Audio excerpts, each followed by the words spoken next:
तो आप सभी को बहुत बहुत नमस्कार। आज के इस जूम लाइव सेशन में आपका स्वागत है। आशा करता हूं कि आप सभी शानदार होंगे, बेहतरीन होंगे और अपने परिवार के साथ कुशल मंगल होंगे, परिवार के साथ आनंद में समय गुजार रहे होंगे, साथ ही साथ अपने कैरियर, अपने जीवन के लिए भी कुछ सीख रहे होंगे। तो कल का दिन जो है हमारे बहुत सारे साथियों के लिए बहुत ही इम्पोर्टेंट दिन रहा। खास करके त्रिपुरा ग्रामीण बैंक, झारखंड राज्य ग्रामीण बैंक, उत्तर बिहार ग्रामीण बैंक, तेलंगाना ग्रामीण बैंक, फिर उसके बाद स्टेट बैंक। तो इन बैंकों के जो हमारे साथी हैं उन्होंने प्रमोशन एग्जाम में भाग लिया और सवालों का सामना किया। तो कर्नाटका विकास ग्रामीण बैंक, यस श्रीदेवी जी। तो आप सभी को नमस्कार। इन साथियों के लिए बहुत ही फॉर्चुनेट दिन था क्योंकि काफ़ी सवाल उन्होंने जो मुझे भेजे हैं। तो इतने सारे सवाल हैं, सोचिए मैंने 5 या 6 बैंकों के नाम लिए। तो ये जो बैंक हैं इनके सवाल आईबीपीएस द्वारा बनाए गए हैं, तो कहीं ना कहीं इन सवालों पे चर्चा करना बहुत ज़रूरी है। और जब चर्चा करते हैं तो हमको एक इंसाइट्स मिलता है कि किस तरीके से ट्रेंड आगे आएगा और किस तरह के सवालों को जो है महत्व दिया जा रहा है। तो आज के सेशन में हम लोग चर्चा करेंगे त्रिपुरा ग्रामीण बैंक के साथी जो कल एग्जामिनेशन दिए। तो कल आपने देखा होगा देर रात एक सेशन हुआ था जिसमें कि हमने कुछ सवाल चर्चा किए थे। कोई साथी जरा बता पाएंगे कितने सवाल हम लोग चर्चा किए थे? श्रीदेवी जी नमस्कार कर रहे हैं और वीरेंद्र कुमार जी हैं और भी राहुल शुक्ला जी भी हैं। तो आप में से कोई साथी कल का सेशन अगर आपने देखा होगा तो जरा चैट बॉक्स में या माइक ऑन करके भी बोल सकते हैं कि कितने सवाल जो हैं आपने देखा कल।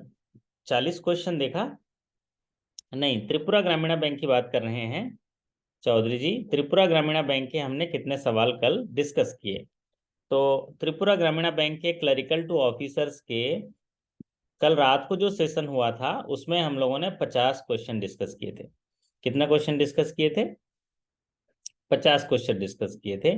और उन 50 क्वेश्चंस में से क्योंकि कल थोड़ा देर रात सेशन हुआ था तो हमारे जो साथी हैं वो ज्वाइन नहीं कर पाए थे लाइव सेशन में और रिकॉर्डिंग देखे होंगे।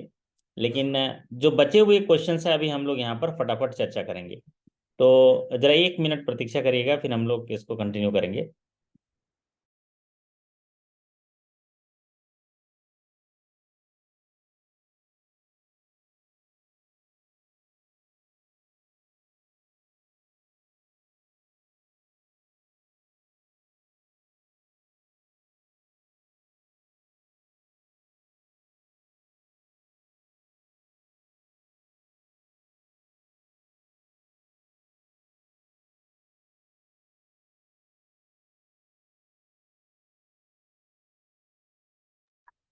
तो मैं ये कह रहा था कि 50 क्वेश्चन कल हम लोग डिस्कस किए थे। अभी लाइट चली गई है बट फिर भी मैं आशा करता हूँ कि ये विजुअल्स आप तक पहुँच रहे होंगे, है ना? ये पारोमिता जी हैं। पारोमिता जी, कैसा गया आपका एग्जाम? आप सर हम सीआरजीबी से हैं सर। कहाँ से हैं? सीआरजीबी। सीआरजीबी, छत्तीसगढ़ राज्य ग्रामीण बैंक से हैं। जी सर। Okay okay. और अच्छा, आपके त्रिपुरा ग्रामीण बैंक से तो अभी भी साथी जुड़े नहीं है। वाह, इतना अच्छा एग्जाम गया है तो क्यों फिर सवालों पे चर्चा करेंगे, है ना? राहुल जी सही कह रहे हैं ना? राहुल शुक्ला जी बोल रहे हैं अरे सर इनका एग्जाम तो इतना अच्छे से गया है तो फिर काहे का जिक्र करना और काहे का फिक्र करना। तो चलिए हम सवालों पे सीधा ले चलता हूँ आपको सवालों के सफर में, क्योंकि ये जैसे कि छत्तीसगढ़ राज्य ग्रामीण बैंक हो गया, फिर आपका प्रथमा ग्रामीण बैंक हो गया, राजस्थान मरुधरा ग्रामीण बैंक हो गया, सर्व हरियाणा ग्रामीण बैंक हो गया, हिमाचल प्रदेश ग्रामीण बैंक हो गया। इनके एग्जाम अभी आने वाले हैं तो उनके लिए काफ़ी इंपॉर्टेंट होगा। तो बढ़ाते हैं कल के जो क्वेश्चन है उनको आगे। सवाल लेते हैं पहला आपके स्क्रीन पर। सवाल देखिए, पूछा गया CRR जो कैश रिजर्व रेशियो है is maintain by the bank on, लिखा है इसका मतलब पूछा गया है कि बैंकों को एक रिजर्व मेंटेन करना पड़ता है कैश के रूप में आरबीआई के पास। तो ये जो कैश का परसेंटेज रखना पड़ता है वो किसका रखना पड़ता है, बेस क्या है उसका? ये है। तो जरा हमारे साथी फटाफट टाइप करें जरा कि वो तो फोर्टनाइटली बेसिस पे मेंटेन करता है, ठीक है अभिषेक जी। लेकिन यहाँ पर वो पूछा था कि बैंकों को अपने किस डिपॉजिट का यहाँ पर मेंटेन करना पड़ता है कैश रिजर्व रेशियो, क्योंकि आपने देखे होंगे रिजर्व बैंक कहता है कि कैश के रूप में बैंकों को रिजर्व बैंक के पास पैसा रखना है, जो CRR है 4.50%। तो ये है net demand and time liability का। तो जो net demand and time liability है उसका परसेंटेज जो है कैश के रूप में मेंटेन करना पड़ता है, फोर्टनाइटली मेंटेन करना पड़ता है। और अगर पर्टिकुलर फोर्टनाइटली में किसी दिन देखेंगे तो जो CRR रखा गया है वो 90% जो है एवरेज मेंटेन करना होता है।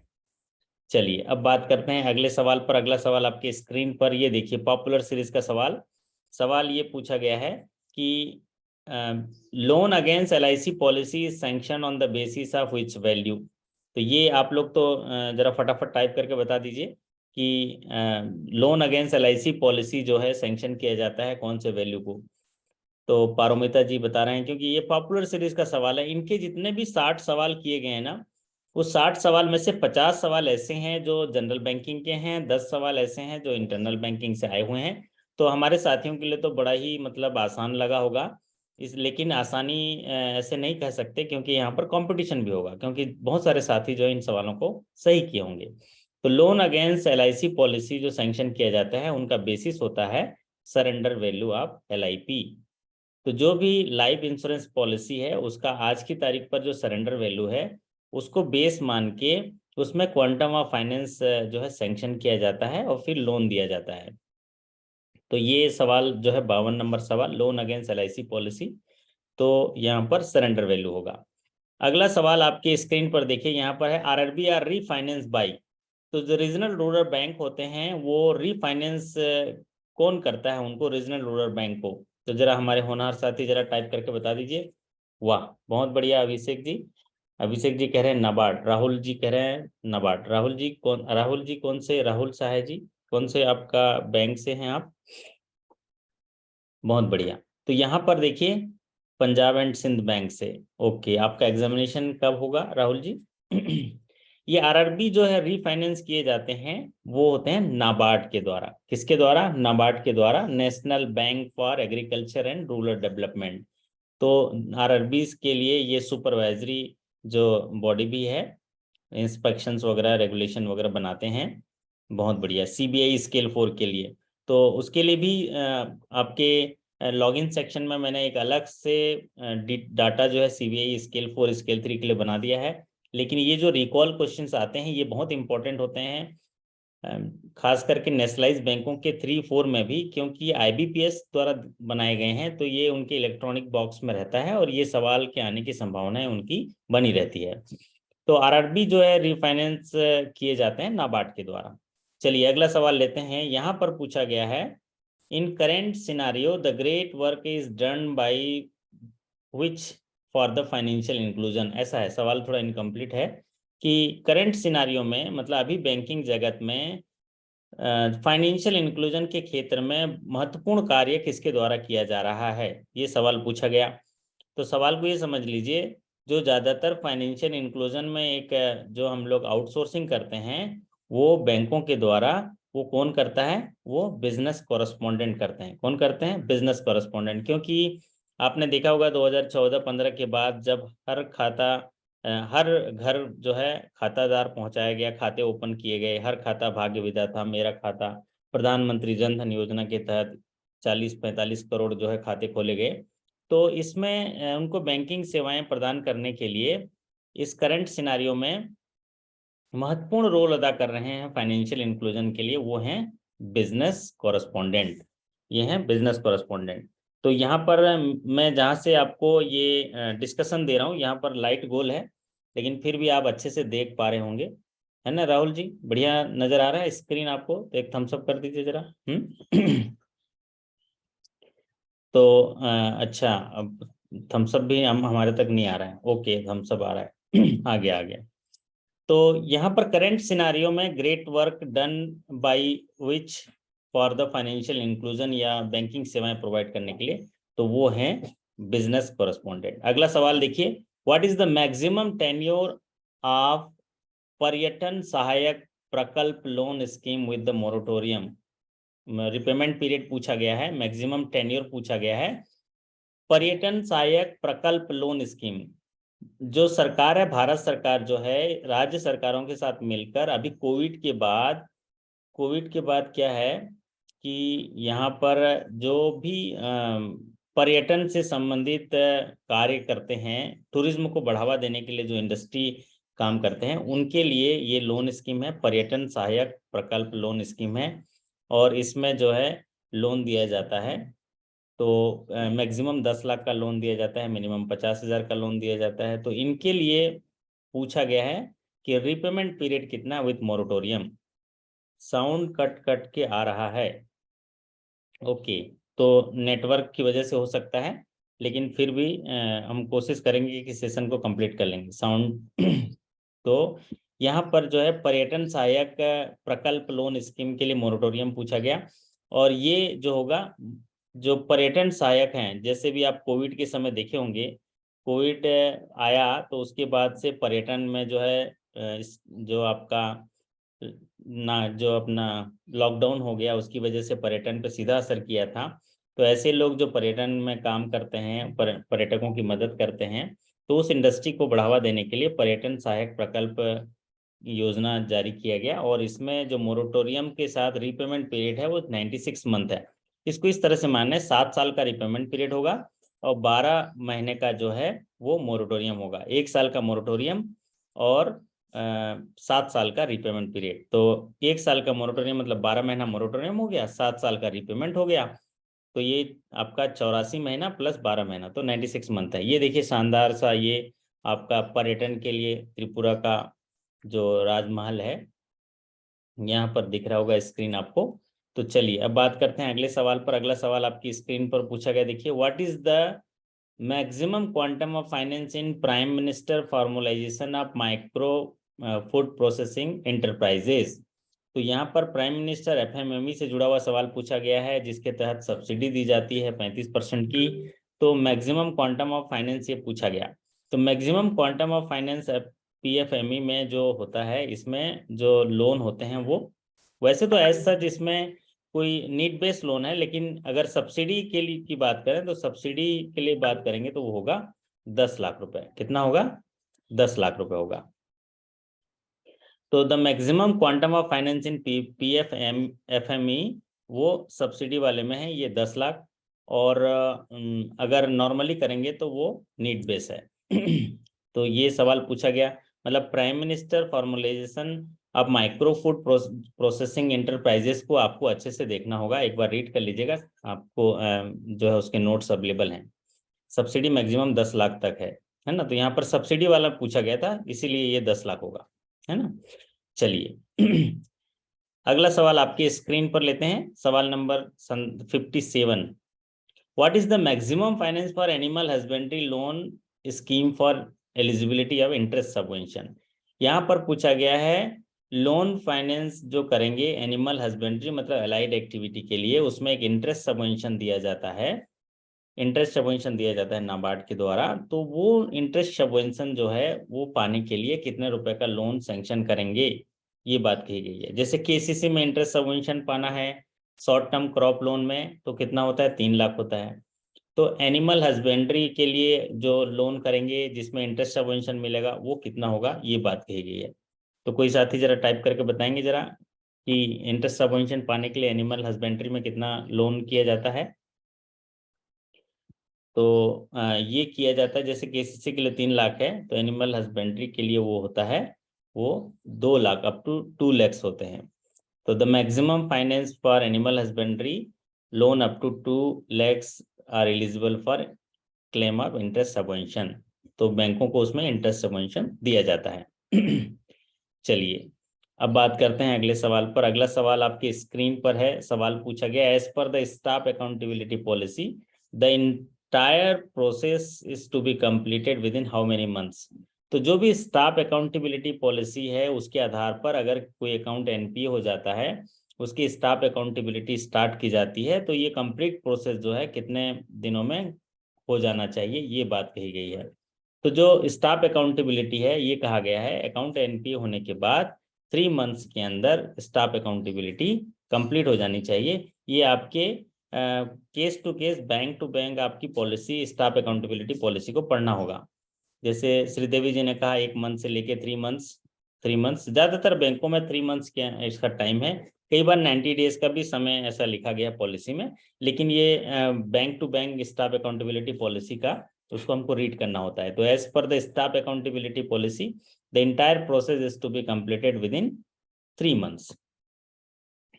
तो ये क्या होता है, स्टाफ अकाउंटेबिलिटी इसलिए की जाती है, जैसे खाता एनपीए हुआ तो उसके 3 महीने के अंदर इंटायर अकाउंटेबिलिटी कंप्लीट कर लीजिए, क्योंकि अगर स्टाफ अकाउंटेबल नहीं होगा तो फिर रिकवरी के मेजर होंगे, स्टाफ अकाउंटेबल होगा तो भी उस पर कार्रवाई की जाएगी, इसीलिए ये इसका टाइम रखा गया 3 मंथ्स। चलिए अब बात करते हैं अगले सवाल पर। अगला सवाल है रिकॉर्ड मेंटेनेंस पॉलिसी के आधार पर बोला गया है कि as per the record maintenance policy of bank which record are to be preserved for 3 years of the following cases।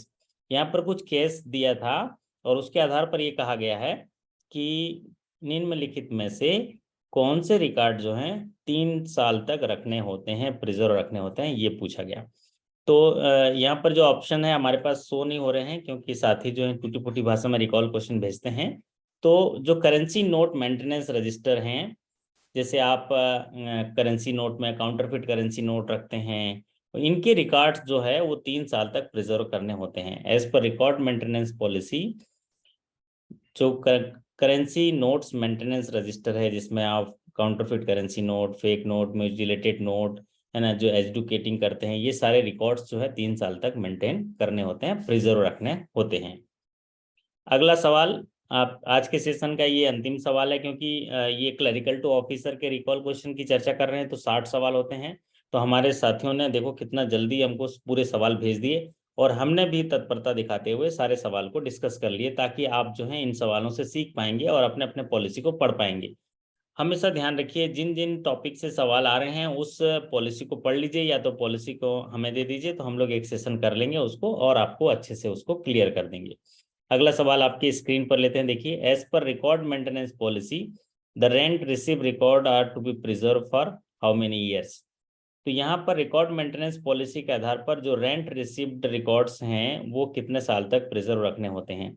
तो जहाँ भी इनकम से जुड़ा हुआ आता है, इनकम से रेंट रिकॉर्ड है, तो उसके आधार पर वो रिकॉर्ड्स जो होते हैं वो 8 साल के लिए मेंटेन करने होते हैं as per income tax rule. तो as per record maintenance the rent receive records are to be preserve for 8 years.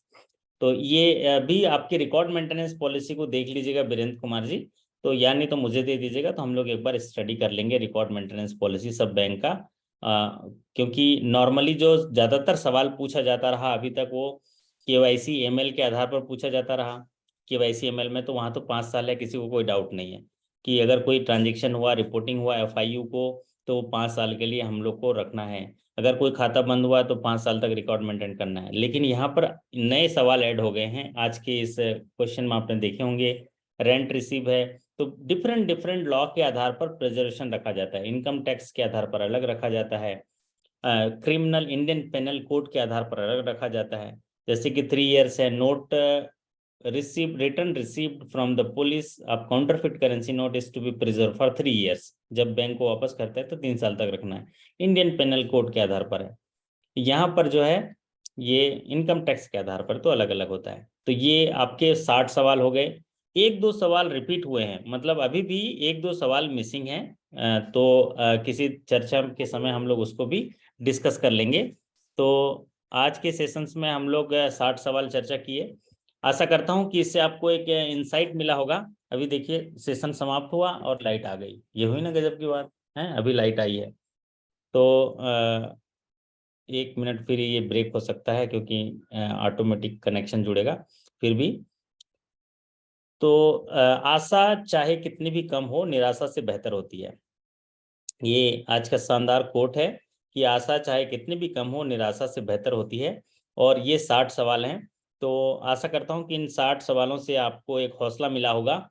आपके प्रमोशन एग्जाम, जैसे कि हमारे सीआरजीबी के साथी हैं, प्रथमा के साथी हैं, आरएमजीबी के साथी हैं, सर्व हरियाणा के हैं, हिमाचल प्रदेश के हैं, और जो सीधे जो स्केल 3-4 के लिए भी तैयारी कर रहे हैं, उनको एक इंसाइट मिला होगा कि कौन कौन से चीज़ों को हमको देखना है।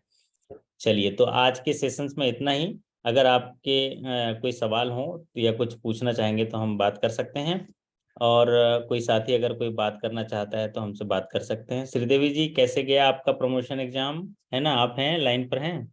और कोई है सर साथी? नमस्ते। हाँ सर। नमस्ते जी। नमस्ते, कैसा गया आपका एग्जामिनेशन? सर अच्छा हुआ सर। अच्छा हुआ ना? आप हाँ सर। काफी मेहनत किए थे, उसी का ही परिणाम है आपका जी सर, एग्जाम। आपने आपसे शिक्षा मिली ना सर, इसी का परिणाम है सर। अच्छा हुआ सर। आपके नोट पॉलिसी और ये सभी क्लासेस अटेंड कर रही थी तो वो सभी काम आए सर। मैं सोच रही थी कि 2 2 3 वो नोट पॉलिसी नहीं पूछेगा करके, मगर ओके। वो भी काम आया सर। वो हाँ अच्छा हाँ। रहा सर। हाँ तो सर। असल में कल 5 से 6 बैंकों का एग्जाम एक ही दिन में हो गया, तो हाँ सर। इसीलिए हमको जो है आगे आने वाले इस पूरा वीक जो है सवालों पे चर्चा करेंगे, रिकॉल क्वेश्चन पे। तो जैसे अभी कल हो सकता है आपका भी करेंगे, और भी बैंकों के सवाल चर्चा करेंगे, तो आपको काफ़ी कुछ मदद मिलेगी, और जो सही क्या हो सकता है, क्या गलती हुआ है, उसको भी आप आकलन कर पाएंगे। जो हो गया सो बीत गया, लेकिन आगे आने वाले समय के लिए आप तैयार हो पाएंगे, है ना? जी सर। जी सर। पारोमिता जी, आप बताइए, आपको सीखने मिल रहा है? हाँ जी सर। सर हम अच्छा। लोग का भी एक बार इंटरनल सर्कुलर को कर देते। हाँ, कौन सा, सीआरजीबी का? जी सर। हाँ बिल्कुल जी, बिल्कुल सीआरजीबी का इंटरनल पढ़ेंगे। तो अभी तक का जो आप ट्रेंड देख रहे हैं, इनमें जनरल बैंकिंग के तो सारे सवाल आप लोग कर लेंगे। अब रही बात, असली सीखना होगा आपको इंटरनल के लिए। इंटरनल के लिए भी जो मेजर मेजर पॉलिसी में आप लोगों को गाइड कर दूंगा, लेकिन बाकी आपके इंटरनल जो रिटेल स्कीम्स हैं उनके लिए आपको नोट्स बनाने पड़ेंगे खुद। तो जैसे लोन की स्कीम्स हैं, क्वांटम ऑफ फाइनेंस पूछता है, रीपेमेंट पूछता है, सिक्योरिटी पूछता है, कोई डेविएशन पूछता है, एलिजिबिलिटी है, ये आपको पढ़ना पड़ेगा। फिर भी कोशिश करूंगा, मैं एक आइडिया आपको दे दूंगा, 4 5 लोन स्कीम भी पढ़ा दूंगा। तो अभी सीआरजीबी के भी इंटरनल सेशन हम लोग करेंगे, ठीक है? और कोई साथी है ना? जैसे कि हमारे यहाँ पर तो आज संडे है, सब लोग रिलैक्स होंगे, और मैं तो ऐसे ही आ जाता हूँ आप लोगों से बात करने के लिए। जब मेरे को मन लगता है मैं आ जाता हूँ बिना कोई इंटीमेशन के। तो मैं एक्सपेक्ट नहीं करता हूँ कि कोई साथी तैयार होगा, क्योंकि सब अपने अपने काम में बिजी होंगे। संडे के लिए घर में मैं अपने साथियों के साथ या परिवार के साथ कहीं गए होंगे। तो फिर भी आप आनंद से रहिए, लेकिन पूरे 24 घंटे में से कम 1 घंटा जो है अपने करियर निर्माण में लगाते रहिए। चाहे वो किसी भी समय हो, मेरे साथ ऑन स्क्रीन रहें चाहे ना रहें, ऑफलाइन भी आप कभी भी समय मिले तो आप पढ़ते रहिए, आपको सफलता जरूर मिलेगी।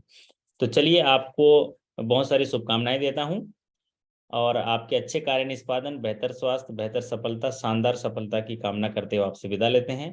फिर मुलाकात करेंगे शाम को। शाम को भी कुछ सेशन होगा। आप लोग तो एनी टाइम थोड़ा व्हाट्सएप पे रहिएगा, जब भी कोई लिंक आता है तो जुड़ जाइएगा, क्योंकि कई बार हम लोग शेड्यूल करते हैं सेशंस और थोड़ा डिले हो जाता है। कई बार बिना शेड्यूल के भी सेशन आते हैं, तो आप लोग तैयार रहिएगा। तो आशा करता हूँ कि आप मेरी बातों से जो है आपको कुछ सीखने मिल रहा होगा, अपने के जीवन निर्माण के लिए सहायक होगा। इसी शुभकामना के साथ मैं आपसे विदा लेता हूँ, और फिर मुलाकात करेंगे आपसे। बहुत बहुत धन्यवाद। राहुल शुक्ला जी बोल रहे हैं, turn around time compensation validity period से क्लास ऑर्गेनाइज कराएंगे। बहुत बढ़िया, सब कराएंगे, टर्न अराउंड टाइम सब पढ़ाएंगे आपका, आपकी सारी पॉलिसी पढ़ाएंगे, जो जो चीज़ें कमी रह गई हैं उसको पूरा करेंगे। तो चलिए, एक बेहतरीन बेहतरीन दिन और रात आपको देते हैं, आप एंजॉय करिए। बहुत बहुत नमस्कार, थैंक यू सो मच।